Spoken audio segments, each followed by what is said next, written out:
Vamos a abrir un periodo para las preguntas e intervenciones a propósito de lo que se ha presentado hasta ahora, con la advertencia de que tenemos un cuarto de hora, porque tenemos que ir recuperando tiempo. Quería preguntarle al señor Eduardo Núñez, si podría definirnos la...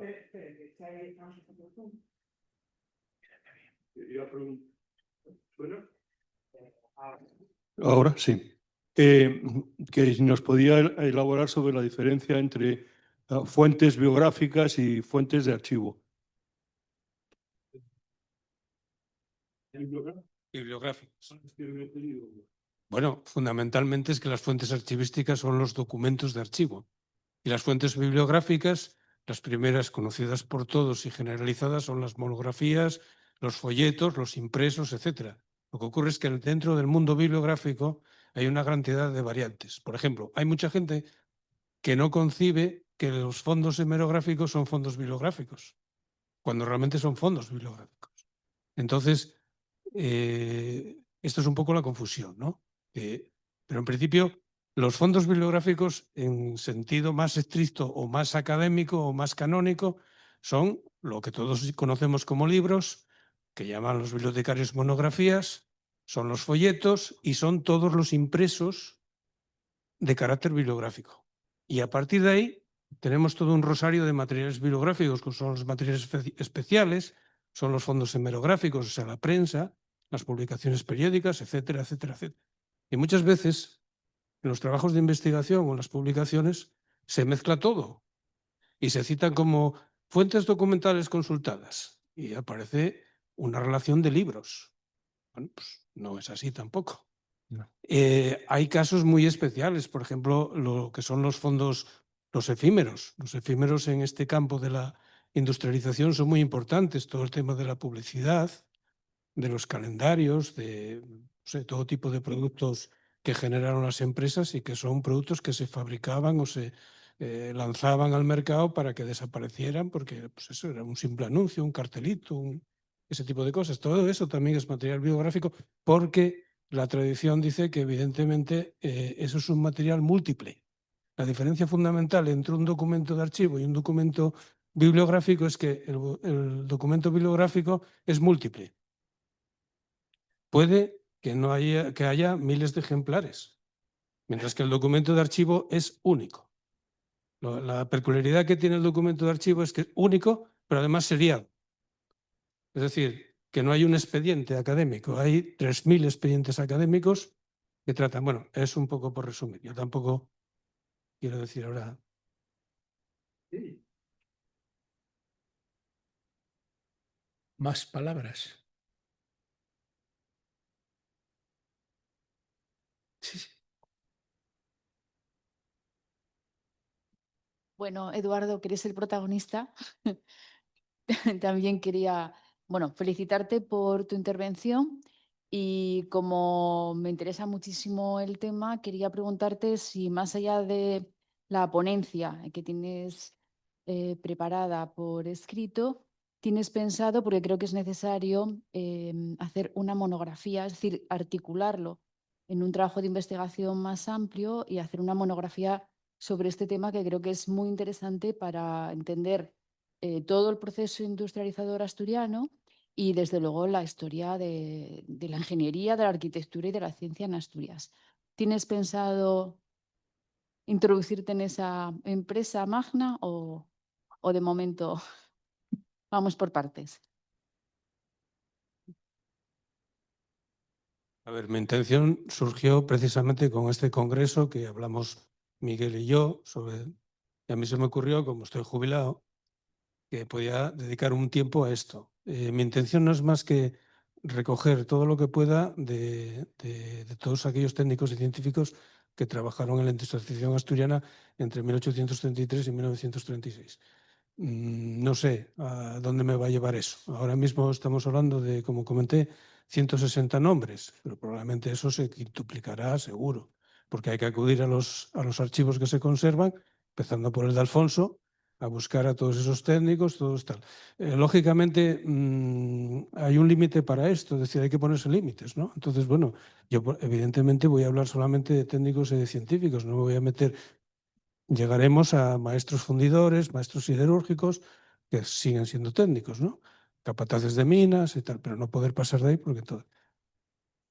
Está el tema, por ejemplo, de las mujeres. Yo, por ejemplo, hasta ahora solamente llevo muy poco tiempo con esto, solamente he encontrado una, que es Teresa Junquera, la nieta de Jerónimo Ibrán, que aparece también citada en una novela o se supone que es la protagonista de una novela de Alejandro Casona, pero son casos muy excepcionales, porque la mujer, evidentemente, estamos hablando de un periodo histórico en el que cumple otro papel. Y bueno, no sé exactamente, yo voy a seguir para adelante hasta donde llegue y en un momento tendré que decir corto aquí, ¿no? Sí.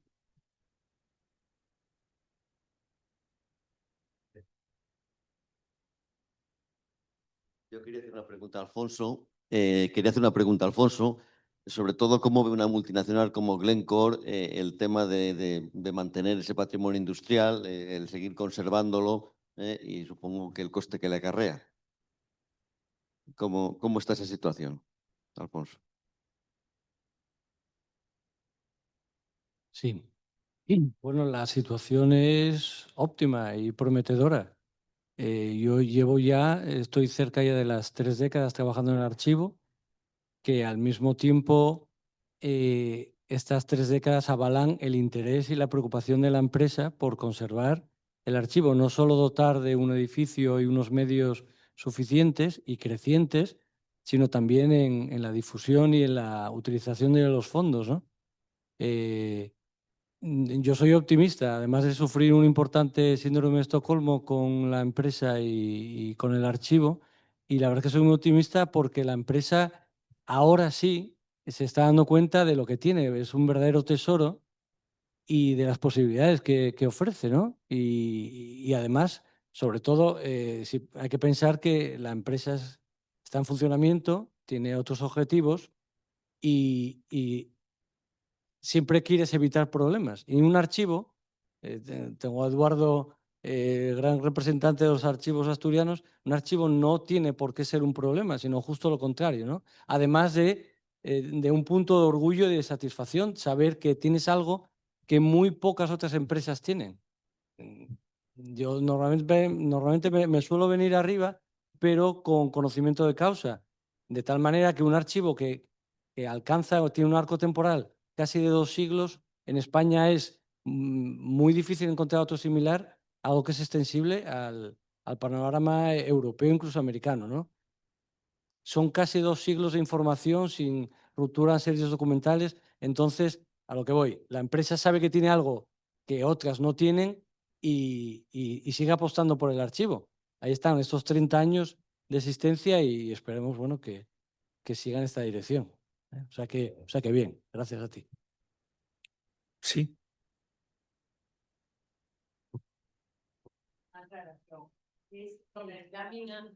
Si la mina de la que hablabas es la que está sumergida bajo el mar en Arnau. Vale, gracias. Es que era donde lo situaba y es una cosa tan curiosa de una mina de carbón metida debajo del agua, ¿no? Del mar. Sí. La mina que proveyó de carbón.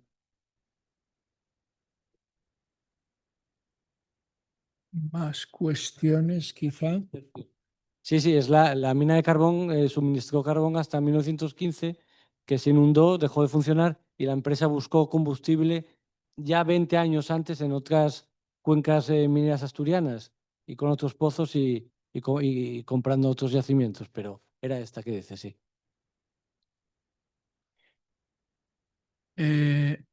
A lo mejor yo puedo plantear una pregunta también, porque veo, y era, no sé si una pregunta o una mezcla de pregunta y reflexión a propósito de la intervención de Alberto Gomis sobre el darwinismo, porque tengo la impresión de que el obispado de Martínez Vigil en el último tramo es mucho más interesante de lo que a menudo se piensa.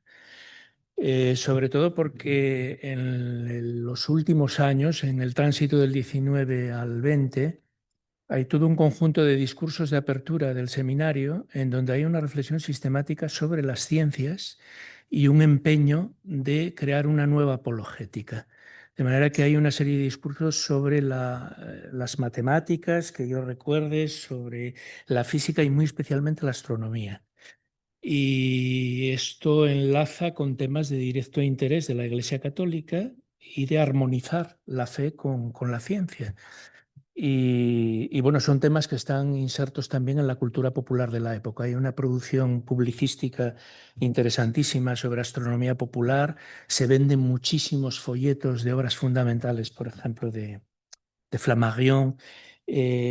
Hay poetas populares, Pacho el Périto, por ejemplo, que aparte de ser un poeta en bable, también es un astrónomo aficionado.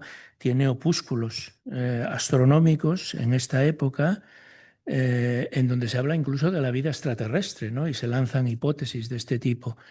Y bueno, las observaciones en el cambio de siglo, por ejemplo, sobre los eclipses, son fenómenos de una magnitud popular en Asturias impresionante. Entonces hay, yo creo que un interés de fondo sobre las cuestiones científicas.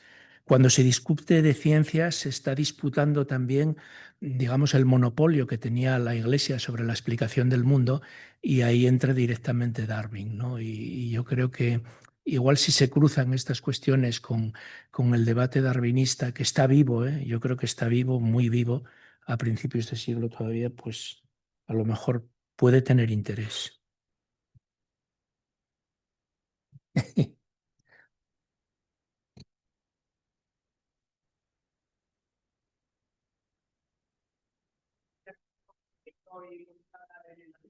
Tenemos que cortar en 2 minutos. Lo siento.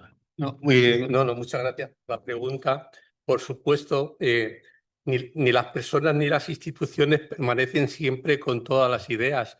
He tenido cuidado al referirme al ingeniero Patá, ¿no? Lógicamente. Ahora, lo que pasa es que los movimientos religiosos a final del siglo intentan armonizar religión y ciencia. Y eso, claro, no lo podemos considerar desde el punto de vista de las teorías evolucionistas como positivo. Dice, no es un creacionista, ya no habla del alma, ahora quiere compaginar el relato bíblico con el relato científico. Bueno, pues sí, eso hay que destacarlo también y en la entrada correspondiente tendrá lugar. Pero es que esto viene desde muy antiguo y ahora lo de la Iglesia de la Cienciología están también intentando, a partir del relato bíblico, encontrar una explicación que satisfaga estos conocimientos. Y el tema de Flammarion, claro, el tema de Flammarion viene porque con el tema de los espacios y los cielos y todo eso, pues interesaba mucho y era mucho más fácil eso que encontrar al hombre formado de barro, que era más difícil de explicarlo. No sé si te he respondido. Sí. Gracias. Exactamente.